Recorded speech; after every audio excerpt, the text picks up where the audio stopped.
हाय बच्चों, कैसे हो आप सभी लोग? आराम से हो? पढ़ाई बढ़िया चल रही है? मैं अर्जुन पांडे, उर्मिला एजुकेशनल एकेडमी बस्ती से एज ए पीजीटी केमिस्ट्री। आज 12th में आपका लेक्चर नंबर 15 है, मतलब 15वां लेक्चर है। हम न्यूमेरिकल लगवा रहे थे। न्यूमेरिकल में हमने आपको बताया था कि न्यूमेरिकल लगाने से पहले हमने बताया था कि आप फार्मूला पहले लिख लीजिए। फार्मूला लिखेंगे तो चीज़ें ज़्यादा क्लियर हो जाएंगी। तो चल रहे हैं बारिश से। न्यूमेरिकल में पहले हम एक फार्मूला लिखा रहे हैं। फार्मूला क्या होगा? जैसे आप एक चीज़ याद रखिए, नॉर्मलता एन बाई एम बराबर क्या होता है? एन। एन क्या है? एन आपका है, इसको कह सकते हैं संयोजकता, कह सकते हैं। क्या कह सकते हैं? संयोजकता। जब तुल्यांकी भार वाले तुल्यांकी भार वाले लेक्चर में हमने बताया था कि एन क्या है। एन संयोजकता भी हो सकता है, क्षार की अम्लता भी हो सकता है, अम्लता, और अम्ल की क्षारकता भी हो सकता है। अम्ल की क्षारकता, क्षारकता कुछ भी हो सकता है। ये फार्मूला लिखिएगा तो n बराबर क्या होगा? Small n into capital M। इस फार्मूले को आप नोट कर लीजिएगा। आगे मोल फ्रैक्शन। मोल फ्रैक्शन जैसे आप जानते हैं कि सॉल्यूशन है। सॉल्यूशन में दो घटक होते हैं, एक होता है विलायक और दूसरा आपका होता है विलेय। विलेय होता है। विलायक को A से, विलेय को B से प्रदर्शित किया जाता है। अब जैसे मोल फ्रैक्शन निकालना है, मोल प्रभाज, मोल फ्रैक्शन, इसी को कहा जाता है मोल प्रभाज। मोल प्रभाज, मोल प्रभाज निकालेंगे तो ये विलेय और विलायक दोनों का होता है। तो विलेय का मोल प्रभाज, विलेय का मोल प्रभाज, मोल प्रभाज हमने आपको बताया था, इसको XB से प्रदर्शित किया जाता है। विलेय के मोलों की संख्या NB बटे विलयन में कुल मोलों की संख्या तो Na प्लस NB। इसी तरह से विलायक का तो XA, विलायक के लिए क्या होगा? XA बराबर क्या होगा? Na बटे Na प्लस NB। एक चीज और बता रहे हैं, XA प्लस XB प्लस जितने भी घटक रहेंगे सब की वैल्यू जोड़ेंगे तो 1 के बराबर होती है, 1 के बराबर होती है। लेकिन आप बाइनरी सॉल्यूशन पढ़ रहे हैं क्यों दो घटक का, तो XA प्लस XB बराबर 1। ये भी इम्पोर्टेंट है। यहाँ से आपको XA की वैल्यू जो दी गई है तो XB की वैल्यू आप निकाल सकते हैं। इसको उतारिएगा। अब हम आपको न्यूमेरिकल लगाना बता रहे हैं। इस फार्मूले पर कौन कौन सा न्यूमेरिकल लगेगा, चलिए शुरू कर रहे हैं। कल हमने कुछ न्यूमेरिकल बताया था, आज भी कुछ न्यूमेरिकल आपको बताने जा रहे हैं। बुक का प्रयोग कर रहे हैं। ये कोटा की बुक है, नीट के प्रिपरेशन के थ्रू ये हमको प्राप्त हुआ है। और चलिए देखिए, जैसे क्वेश्चन आपको दिया गया है 1m, क्या लिखिए? 1m H3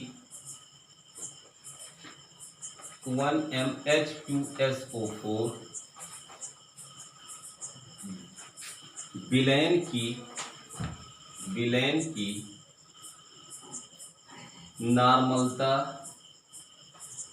नॉर्मलता क्या होगी? क्या होगी? ये क्वेश्चन है। 1 मोलर H2SO4 विलयन लिया गया है, उसमें हमको क्या निकालना है? नॉर्मलता। क्या निकालना है? नॉर्मलता। तो ध्यान दीजिए, m की वैल्यू क्या दिया गया है? किसकी वैल्यू दिया गया है आप उसको पहले लिखेंगे। m की वैल्यू कितना दिया गया है 1, m की वैल्यू कितना दिया गया है 1। H2SO4 है, तो H2SO4 के लिए स्मॉल n की वैल्यू क्या होगी, ये अम्ल है सल्फ्यूरिक अम्ल, अम्ल की क्षारकता कितनी होगी 2। कितने विस्थापनीय हाइड्रोजन है 2 हैं, तो अम्ल की क्षारकता क्या हो गई 2 हो गई।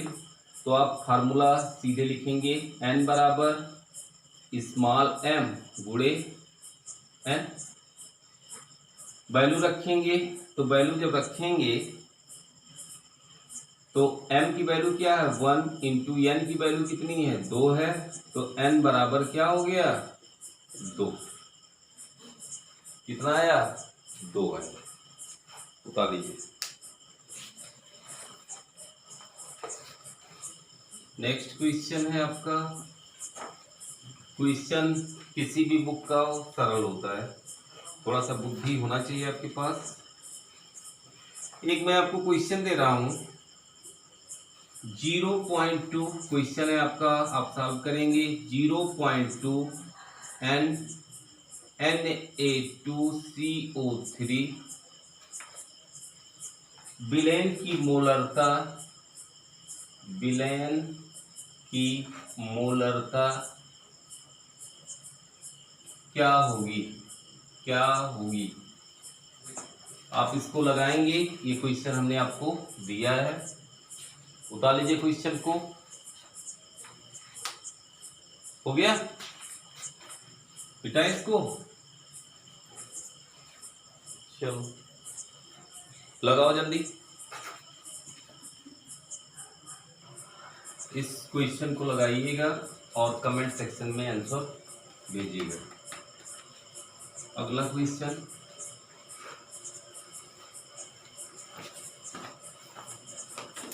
7 ग्राम नाइट्रोजन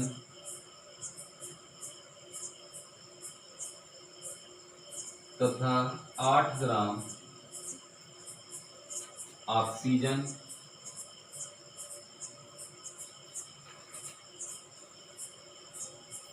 ऑक्सीजन के मिश्रण में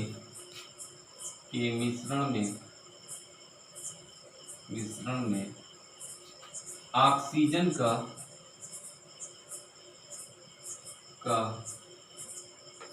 मोल प्रभाव ज्ञात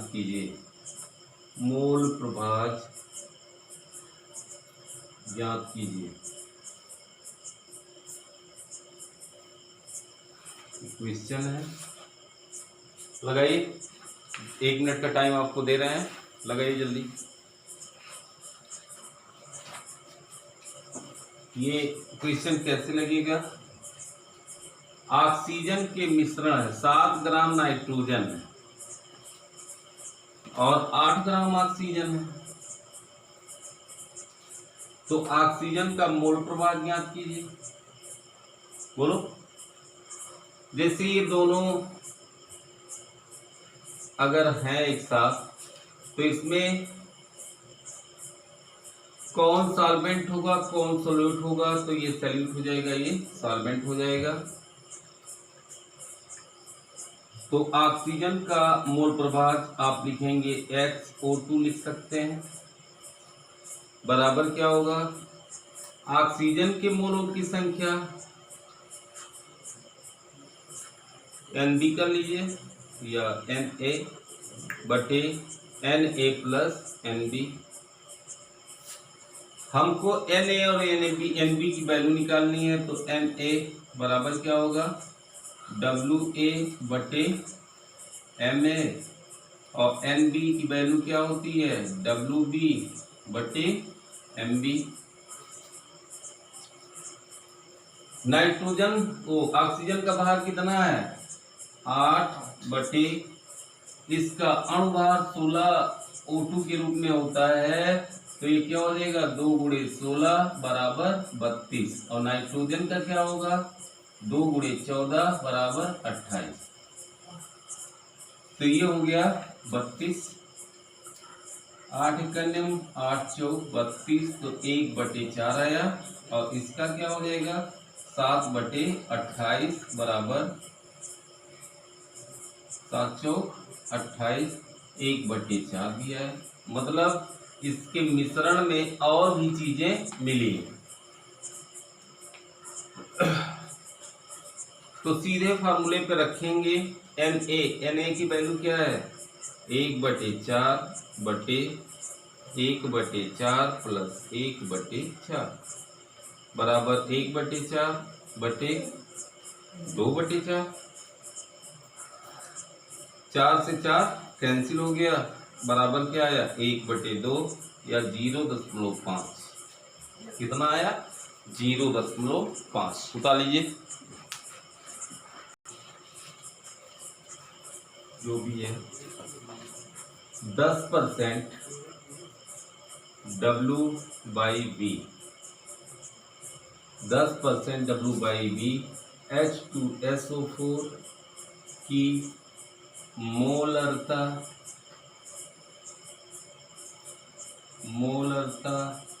तथा नॉर्मलता ज्ञात कीजिए।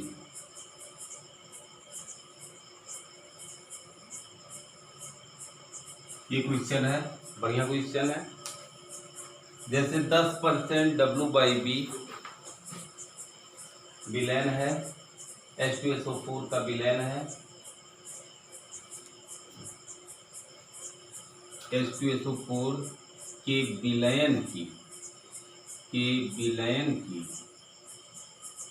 विलयन की मोलरता तथा नॉर्मलता ज्ञात कीजिए। अब ये क्वेश्चन लगाइए आप सभी लोग। आपको 2 मिनट का टाइम दे रहे हैं। आपका टाइम स्टार्ट हो रहा है, उसके बाद तुरंत हम बता रहे हैं। चलो लगाओ। देखो इसमें क्या क्या दिया गया है, पहले इस चीज को देखो। 10% W/V मतलब 10% है, तो 10 ग्राम H2SO4 घुला है कितने ml में 100 ml में 100 ml में घुला है। बोलो तो आयतन कितना हो गया विलेन का, विलेय क्या हो गया H2SO4। तो WB बराबर क्या आ गया 10 ग्राम। आयतन B बराबर क्या आया 100 ml आया। बोलो सीधे आप फार्मूला रखेंगे सबसे पहले मोलरता का, तो WB गुणे 1000 बटे MB गुणे B ml। यहां तक क्लियर हुआ। आगे देखिए WB की वैल्यू कितनी दी गई है 10 गुणे 1000 बटे MB H2SO4 के लिए क्या हो जाएगा, हाइड्रोजन कितना है तो 2 गुणे 1, 2 हाइड्रोजन है। सल्फर का कितना होता है 32 प्लस 4 गुणे 16, तो 2 प्लस 32 प्लस 64 बराबर 98। तो क्या हो जाएगा 98 गुणे बी की वैल्यू कितना ml है 100। 2 शून्य से कट गया, 10 दहाइयां में 100 बटे 98, ये हो गया 49 और ये आपका हो गया 50। तो किसी चीज से कट रहा है नहीं कट रहा है, तो 50 बटे 49 ये तो आपका आ गया मोलरता। मोलरता जब निकल गया है तो n बराबर क्या होता है m इंटू स्मॉल n।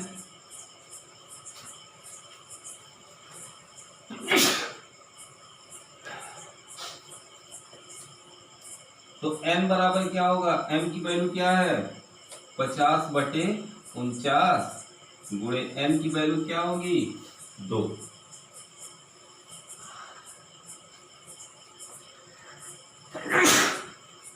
तो क्या होगा 50 दूनी 100 बटे 49, ये आंसर हो गया।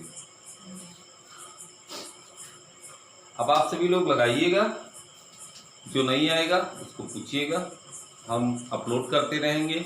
अब अगला चैप्टर भी शुरू कर देंगे कल से, और पीछे जो है न्यूमेरिकल भी चलता रहेगा धीरे धीरे। चलिए आज के लिए इतना ही, नेक्स्ट कल, तब तक के लिए धन्यवाद। जय हिंद, जय भारत।